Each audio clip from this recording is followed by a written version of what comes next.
Bapak Ibu Saudara yang terkasih di dalam Tuhan, kita akan mempersiapkan hati dan pikiran kita untuk membaca Alkitab dan mendengarkan firman Tuhan. Namun sebelumnya mari kita berdoa memohon tuntunan Roh Kudus. Kita berdoa. Allah yang Maha Kasih, sungguh kami mengucap syukur akan kebaikan Tuhan di dalam kehidupan kami, yang memampukan kami untuk berkarya, melakukan setiap tugas dan tanggung jawab kami. Di dalam ungkapan syukur itu pula pada saat ini kami memberi diri kami untuk memuji memuliakan Tuhan. Bahkan kami telah mempersiapkan hati dan pikiran kami untuk mendengarkan suara Tuhan melalui sabda kebenaran firman-Mu. Maka urapi setiap kami umat-Mu dengan kuasa Roh-Mu yang kudus, agar umat-Mu dimampukan untuk mengerti akan firman-Mu, dan juga diberikan hikmat serta kekuatan untuk dapat memberlakukannya di dalam kehidupan hari demi hari. Hamba-Mu di dalam segala kelemahan dan keterbatasannya sebagai manusia, biarlah Roh Kudus-Mu saja yang mengurapinya, sehingga setiap kata yang keluar dari mulut dan bibirnya, semuanya itu berasal daripada Tuhan, boleh berkenan di hadapan Tuhan, hingga pada akhirnya dapat menjadi berkat bagi jemaat Tuhan. Ampuni kami akan salah dan dosa kami, agar kami layak untuk menerima sabda kebenaran firman-Mu. Dalam Kristus Yesus, firman Allah yang hidup yang telah menjadi manusia, kami berdoa dan memohon. Amin. Bapak Ibu Saudara, pembacaan Alkitab di dalam kebaktian Minggu Prapaskah ke-6 atau Minggu Palmarum pada hari ini diambil dari Injil Lukas pasal 19 ayat 28 hingga ayatnya yang ke-40. Injil Lukas pasal 19 ayat 28 hingga ayatnya yang ke-40. Jika Bapak Ibu Saudara sudah menemukan bagian Alkitab ini, saya akan mengajak kita semua membaca secara berbalasan. Saya akan memulai ayat 28, Bapak Ibu Saudara memulai kemudian di ayat yang ke-29 dan begitu seterusnya. Pembacaan Alkitab kita berada di bawah judul perikop Yesus dielu-elukan di Yerusalem. Dan setelah mengatakan semuanya itu, Yesus mendahului mereka dan meneruskan perjalanannya ke Yerusalem.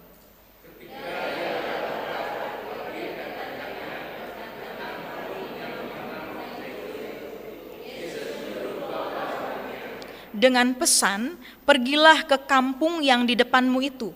Pada waktu kamu masuk di situ, kamu akan mendapati seekor keledai muda tertambat yang belum pernah ditunggangi orang. Lepaskanlah keledai itu dan bawalah kemari.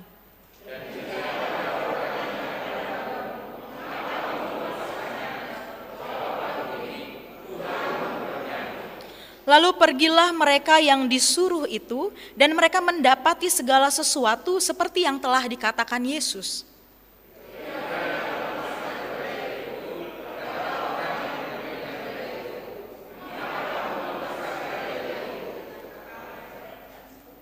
Kata mereka, Tuhan memerlukannya.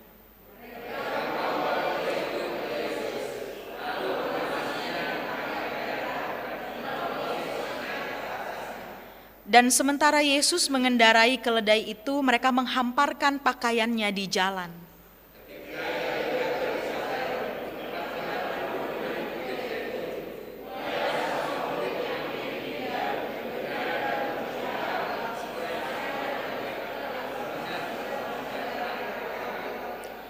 Kata mereka, diberkatilah dia yang datang sebagai Raja dalam nama Tuhan, damai sejahtera di surga dan kemuliaan di tempat yang maha tinggi.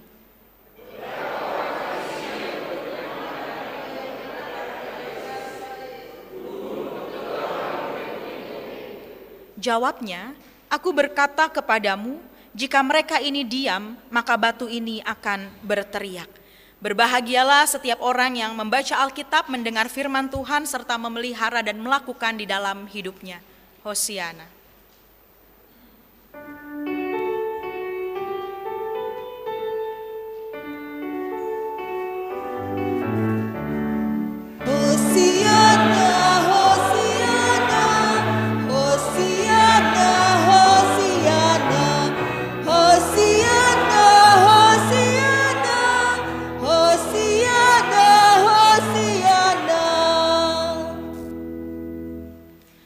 Selamat pagi Bapak Ibu Saudara.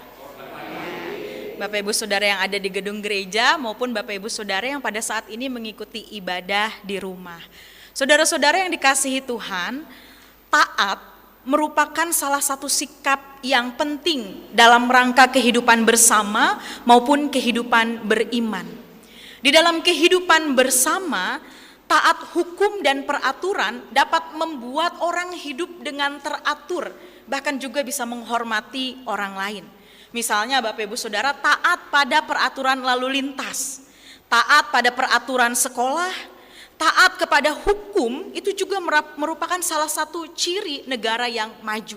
Ketika kita menaati hukum dengan kesadaran dan dengan rasa hormat yang tinggi, maka ketika kebiasaan itu sudah dilakukan, itu akan membuat kita juga hidup di dalam keteraturan yang baik. Jadi Bapak Ibu Saudara, ketika kita melakukan suatu ketaatan itu bukan karena terpaksa atau dipaksa, melainkan memang sukarela karena kita menyadari bahwa pentingnya taat kepada hukum, pentingnya taat kepada peraturan bagi kesejahteraan hidup bersama. Saudara-saudara, dalam kehidupan beriman pun ada yang namanya aspek ketaatan, yakni taat kepada Tuhan dan firman-Nya. Ketaatan di sini pun mesti merupakan ketaatan yang sukarela, bukan ketaatan yang terpaksa atau ketaatan yang penuh dengan kebebasan. Bukan ketaatan karena kita takut nanti kalau nggak melakukan firman Tuhan masuk neraka, gitu ya. Sehingga kita melakukan ketaatan kepada Allah itu hanya disertai rasa takut, atau kita melakukan ketaatan supaya Tuhan memberikan berkat kepada kita. Padahal ketaatan kita kepada Tuhan itu adalah sebagai wujud ungkapan syukur. Begitu besar kasih Tuhan di dalam kehidupan kita. Bahkan Ia rela anak tunggalnya Yesus Kristus datang ke dunia untuk menebus segala dosa dan salah kita. Maka sudah sepantasnya kita taat dan setia kepada Tuhan. Dan untuk belajar dari kesetiaan dan ketaatan kepada Tuhan, maka kita perlu belajar dari Yesus. Keteladanan Yesus di dalam ketaatannya untuk menderita merupakan hal yang sangat penting bagi kita. Yesus melakukan itu semua dengan sukarela. Dia tahu apa yang akan menimpanya, tetapi dia siap untuk menghadapi semuanya. Bapak Ibu Saudara, salah satu tradisi orang Yahudi adalah mereka berkumpul di Yerusalem pada saat perayaan Paskah. Paskah bagi mereka adalah merupakan hari yang sangat besar. Hari kemenangan, hari pembebasan. Mereka memperingati karya Allah yang luar biasa di dalam kehidupan mereka, yaitu membebaskan bangsa Israel, membebaskan nenek moyang mereka dari Mesir, dari tempat perbudakan. Sehingga demikian juga Yesus dan para muridnya melakukan perjalanan ke Yerusalem untuk merayakan Paskah di sana. Dan hari ini kita merayakan Minggu Palmarum yang menandai dimulainya pekan sengsara Yesus sebelum kebangkitannya minggu depan yang akan kita rayakan.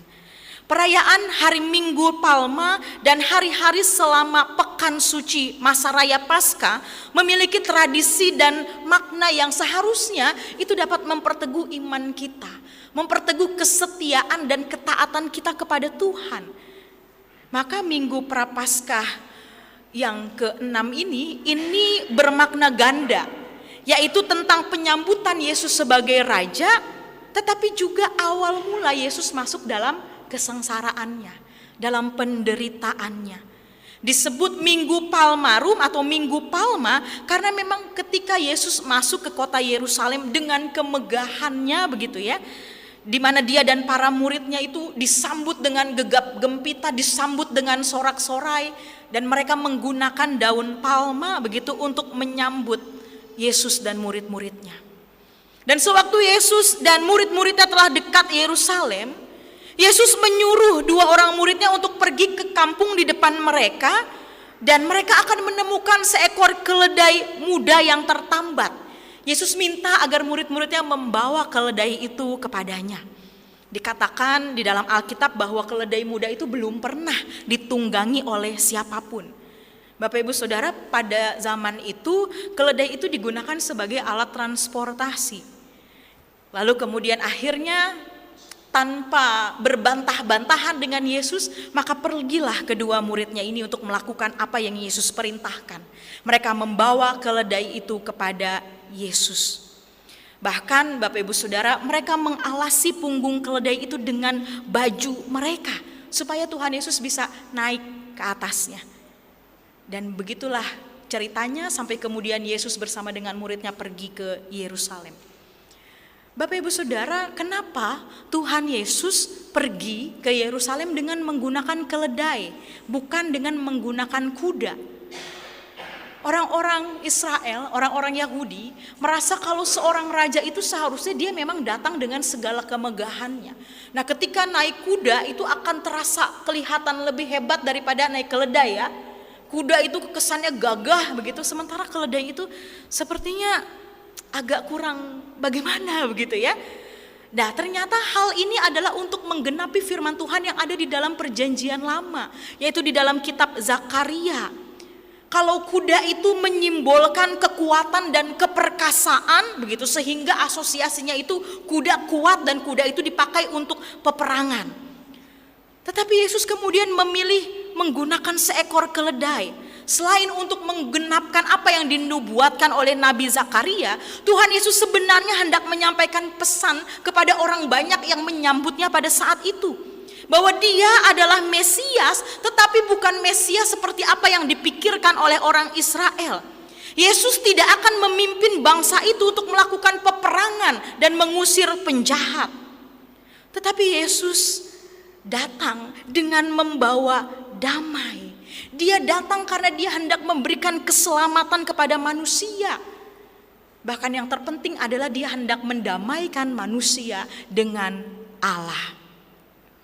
Saudara-saudara, kutipan dari perjanjian lama Zakaria 9 ayat 9 menyebutkan bahwa raja yang datang dengan keledai beban yang muda itu adalah raja yang lemah lembut. Sehingga ini semakin menegaskan bahwa wajah Mesias yang datang benar-benar tidak sesuai dengan keinginan dari orang-orang Yahudi, yaitu sebagai raja yang membebaskan mereka dari jajahan bangsa Romawi dan mengembalikan kejayaan Israel seperti zaman Raja Daud dahulu.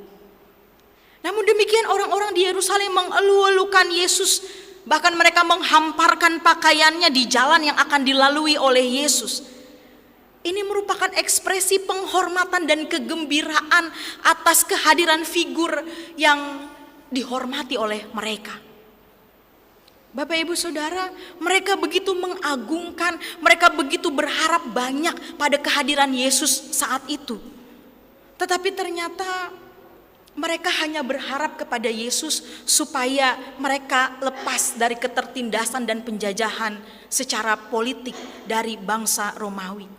Pemahaman mereka tentang seorang Mesias ternyata hanya sebatas pemimpin secara politis saja, bukan pemahaman sebagai manusia yang datang yang kemudian bisa membebaskan mereka dari belenggu dosa. Sehingga luapan orang-orang pada saat itu yang bersorak-sorai lebih kepada kegembiraan atas harapan mereka bahwa Yesus akan melepaskan mereka dari penjajahan. Sikap orang banyak yang mengelulukan Yesus itu kemudian menjadikan orang Farisi menegur Yesus. Kesalahpahaman orang banyak ini juga yang kemudian menjadikan kebencian itu hadir di dalam diri orang-orang Farisi. Mereka tidak suka dengan Yesus yang jelas sekali pada saat itu memiliki massa yang begitu banyak yang mengagungkan dia. Karena apa? Karena hal itu bisa membahayakan posisi orang-orang Farisi dan ahli-ahli Taurat. Selama ini ada begitu banyak orang yang percaya kepada orang Farisi dan ahli Taurat, bahkan dengan aturan-aturan yang mereka buat dan yang menguntungkan diri mereka sendiri. Tetapi kemudian hadirlah Yesus yang memasuki Yerusalem, dan kemudian Yesus itu disanjung oleh banyak orang di sana. Dan ini yang menjadi kekhawatiran orang-orang Farisi, bahwa mereka takut bahwa orang-orang banyak ini akan kemudian beralih kepada Yesus dan tidak lagi taat kepada aturan-aturan yang mereka buat.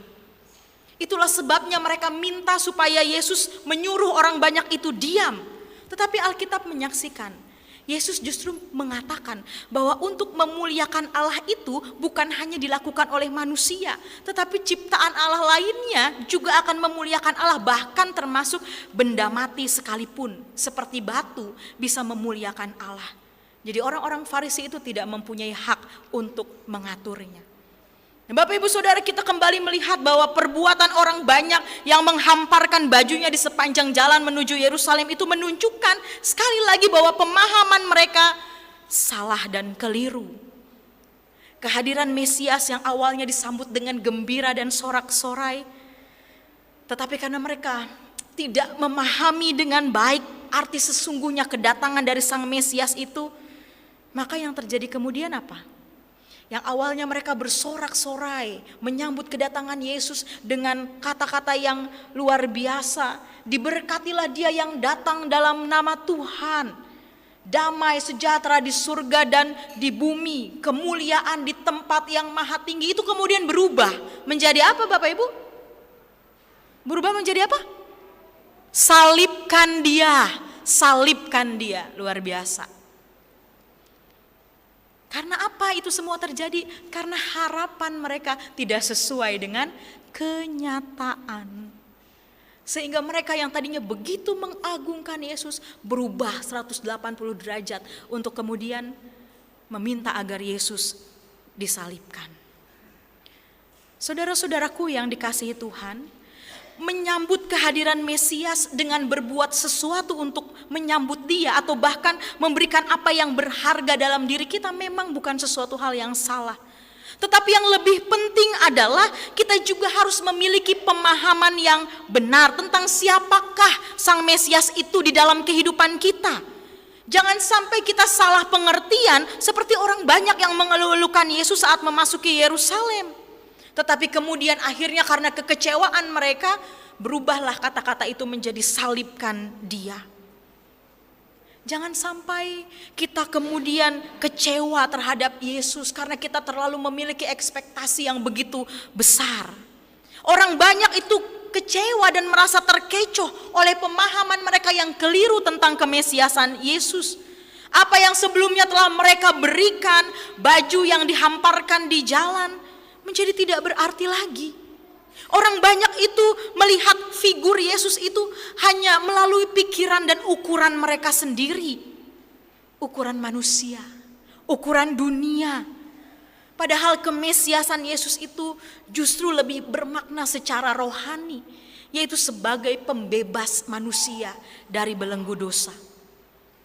Hari ini di Minggu Prapaskah yang ke-6 atau Minggu Palmarum atau Minggu Sengsara, kita mengenang peristiwa Yesus masuk ke Yerusalem seharusnya tanpa sebuah keraguan. Kenapa Bapak Ibu Saudara? Karena Yesus punya tujuan yang sangat jelas, yaitu menyelamatkan manusia, menghadirkan harapan bagi dunia yang penuh dengan dosa. Yesus sebagai tamu terhormat, Anak Allah, bahkan Allah itu sendiri berkenan hadir ke dunia untuk menjalani jalan penderitaan. Untuk apa? Untuk menebus dosa Bapak, Ibu, Saudara, dan saya. Orang yang tidak ada apa-apanya. Kita ini kan hanyalah debu. Dan suatu saat kita juga akan kembali menjadi debu. Hal ini dilakukan karena ketaatannya kepada Bapa yang mengutusnya. Hal ini dilakukan karena cinta kasihnya yang begitu besar untuk Bapak, Ibu, Saudara, dan saya. Sekalipun untuk memasuki Yerusalem, Yesus secara manusiawi dia juga melihat kengerian, dia juga ketakutan. Namun dia tetap memutuskan untuk percaya dan mengikuti kehendak Bapanya, mengorbankan dirinya, mengosongkan dirinya, mengambil rupa seorang hamba, menjadi sama dengan manusia, merendahkan dirinya, taat sampai mati di kayu salib. Dia lewati kengerian itu, dia lewati ketakutan itu demi sebuah harapan. Harapan untuk dunia agar mendapatkan pengampunan dosa. Bapak Ibu Saudara, saat ini kita pun belajar dari ketaatan Yesus, dari ketaatan 2 orang murid Yesus yang disuruh pergi untuk mencari keledai. Kita bisa melihat totalitas murid Yesus itu dalam melakukan perintahnya. Enggak ada bantahan kepada Tuhan. Kenapa sih harus keledai? Kenapa Tuhan enggak kuda aja begitu ya? Tidak ada. Mereka taat untuk menjalankan apa yang diperintahkan oleh sang guru. Mereka menunjukkan kerelaan mereka untuk berkorban, bahkan memberikan yang terbaik. Ketika pakaian mereka lepaskan untuk ditaruh sebagai alas duduk Yesus di atas keledai. Lalu bagaimana dengan kita, Bapak Ibu Saudara? Apakah kita sebagai orang-orang yang sudah diselamatkan oleh Yesus, kita taat kepada perintahnya? Kira-kira kita taat belum, Bapak Ibu? Taat belum? Saya ada yang ngelihat kepalanya dia yang begini-begini, tapi ada yang begini. Kita taat belum? Ya tergantunglah apa yang diperintahkan begitu ya. Kalau misalnya kita diperintahkan untuk mengampuni, kita sudah mengampuni belum? Sudah belum Bapak Ibu? Ayo. Ada perbedaan antara memaafkan dan mengampuni. Kalau memaafkan mah gampang. Saya udah maafin dia. Tapi hati begini, saya udah maafin dia, tapi saya gak akan pernah lupa perbuatan dia. Gitu kan. Kalaupun saya memaafkan dia, lihat nanti pembalasan saya. Berarti itu bukan maafin ya. Tapi kalau mengampuni, ya saya mengampuni dan tidak akan pernah lagi mengingat kesalahannya. Itu yang susah kan. Mungkin kita masih mengingat nih peristiwa ketika kita sakit hati puluhan tahun lalu, masih ingat ya. Karena itu tidak akan pernah terlupakan begitu. Nah berarti kita masih setengah-setengah untuk melakukan perintah Yesus. Ketika Yesus bilang berdoalah bagi mereka yang menganiaya kamu atau yang memusuhi kamu, sudah belum? Sudah? Saya mah berdoa, tapi saya berdoanya begini, Tuhan biarin Tuhan yang melakukan pembalasan. Waduh, doanya luar biasa banget ya.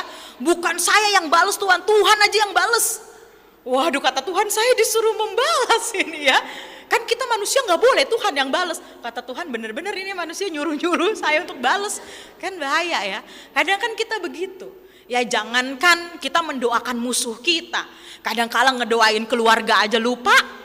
Ya kita doanya buat siapa? Ya buat kita doang, buat diri kita, buat orang lain lupa. Walaupun ada yang bilang, saya berdoa buat orang lain. Iya, berdoa seminggu sekali. Di mana? Di gereja doa syafaat. Gitu ya. Tetapi kalau di rumah ya lupa lagi. Karena apa? Karena memang kita egois ya, selfish ya, mementingkan diri kita, keluarga kita begitu. Tapi untuk orang-orang di luar kita tidak. Nah, ini yang kemudian diminta oleh Tuhan dari kita. Bahwa jangan pernah kita berbantah-bantahan dengan Tuhan. Ketika mungkin kita mengalami pergumulan, nah itu yang seringkali membuat kita berbantahan dengan Tuhan. Tuhan, kenapa sih kok saya yang susah? Kok orang di sana yang gak pernah ke gereja tapi hidupnya enak-enak aja? Saya yang pelayanan setiap minggu, memberikan persembahan, kok saya begini-begini aja? Nah itu bahaya kalau begitu. Kita membandingkan diri kita dengan orang lain, padahal berkat Tuhan itu tersedia bagi kita. Itu yang kadang-kadang kita lupa. Bahkan ketika kita diminta untuk memberikan yang terbaik bagi Tuhan, kita masih pikir-pikir dulu. Betul gak Bapak Ibu? Wah, ini ada pembangunan gereja nih. Nah, ada janji iman misalnya, atau ada persembahan khusus untuk pembangunan. Nah, kita mikir-mikir gak untuk memberi? Ya udahlah, ini ada uang 100.000, gitu kan? Ini ada uang 100.000. Ini buat persembahan nih, buat ongkos, waduh tinggal 50.000 nih. Ntar bagaimana nih? Padahal saya mau makan enak ini, abis pulang gereja mau ngopi-ngopi nih. Nah kalau 50.000-nya masuk ke gereja nggak jadi ngopi dah gitu. Akhirnya ya udahlah, masih ada minggu depan. Nah nanti minggu depan begitu terus. Kita tidak bisa memberikan yang terbaik dengan penuh kerelaan seperti yang dilakukan oleh para murid. Memberikan yang terbaik dan tidak berbantah-bantahan ketika dia diperintahkan oleh Tuhan. Karena apa? Karena mereka belajar dari sang guru, mereka belajar dari teladan Yesus Kristus. Maka seharusnya kita juga mempunyai prinsip yang sama dengan murid-muridnya. Dengan penuh ketaatan kita mengikuti perintah dan teladan Yesus. Kita merelakan semua yang harus kita berikan. Asalkan apa? Asalkan Yesus dimuliakan. Atau sebaliknya, kita perlu dimuliakan, kita yang perlu diagungkan, kita yang perlu dipuji dan dimegahkan, sisanya baru buat Tuhan aja. Karena Tuhan kan udah mulia, jadi kita yang cari kemuliaan. Kalau bahasa kerennya Bapak Ibu Saudara, mencuri kemuliaan Tuhan. Wah, ini bahaya sekali kalau demikian.